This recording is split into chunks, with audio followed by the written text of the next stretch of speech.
ಸಮುದ್ರವನ್ನು ದಾಟಿ ಲಂಕೆಗೆ ತಲುಪಿದ ವಾನರ ಶ್ರೇಷ್ಠ ಹನುಮಂತನು ರಾವಣನ ಅಶೋಕವನದಲ್ಲಿ ಬಂಧಿಯಾಗಿದ್ದ ಸೀತಾದೇವಿಯನ್ನು ಕಂಡನು. ದುಃಖದಲ್ಲಿ ಮುಳುಗಿದ್ದ ಸೀತೆಗೆ ಶ್ರೀರಾಮನ ಉಂಗುರವನ್ನು ನೀಡಿ, ನಿಮ್ಮ ದುಃಖದ ದಿನಗಳು ಮುಗಿಯಲಿವೆ, ರಾಮನು ಶೀಘ್ರವೇ ಬಂದು ನಿಮ್ಮನ್ನು ರಕ್ಷಿಸುವನು ಎಂದು ಧೈರ್ಯ ತುಂಬಿದನು. ಸೀತೆಯ ದುಃಖವನ್ನು ಕಂಡ ಹನುಮಂತನ ಹೃದಯ ಕೋಪದಿಂದ ಉರಿಯಿತು. ರಾಮದೂತನ ಶಕ್ತಿಯನ್ನು ಲಂಕೆಗೆ ತೋರಿಸಲು ಅವನು ಅಶೋಕವನವನ್ನು ನಾಶ ಮಾಡಿದನು, ರಾಕ್ಷಸರನ್ನು ಸಂಹರಿಸಿದನು. ಈ ಸುದ್ದಿ ರಾವಣನಿಗೆ ತಲುಪಿದಾಗ ಅವನು ಕೋಪದಿಂದ ಹನುಮಂತನನ್ನು ಬಂಧಿಸಿ ಸಭೆಗೆ ಕರೆಸಿದನು.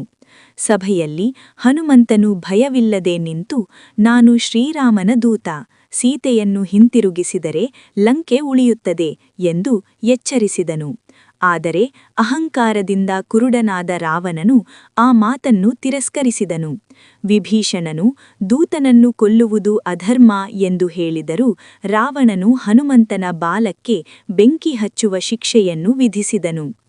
ಬಾಲಕ್ಕೆ ಬಟ್ಟೆ ಮತ್ತು ತೈಲ ಸುತ್ತಿ ಬೆಂಕಿ ಹಚ್ಚಿದಾಗ ಹನುಮಂತನು ತನ್ನ ದೇಹವನ್ನು ವಿಸ್ತರಿಸಿಕೊಂಡನು.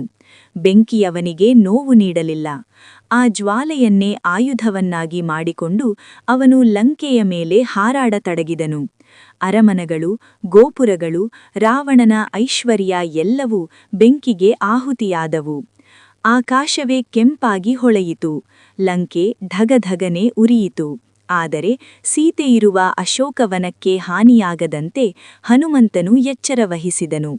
ಕೊನೆಗೆ ಸಮುದ್ರದಲ್ಲಿ ತನ್ನ ಬಾಲವನ್ನು ತಣ್ಣಗಾಗಿಸಿಕೊಂಡು ಸೀತೆಗೆ ವಿದಾಯ ಹೇಳಿ ರಾಮನ ಬಳಿಗೆ ಹಿಂತಿರುಗಿದನು.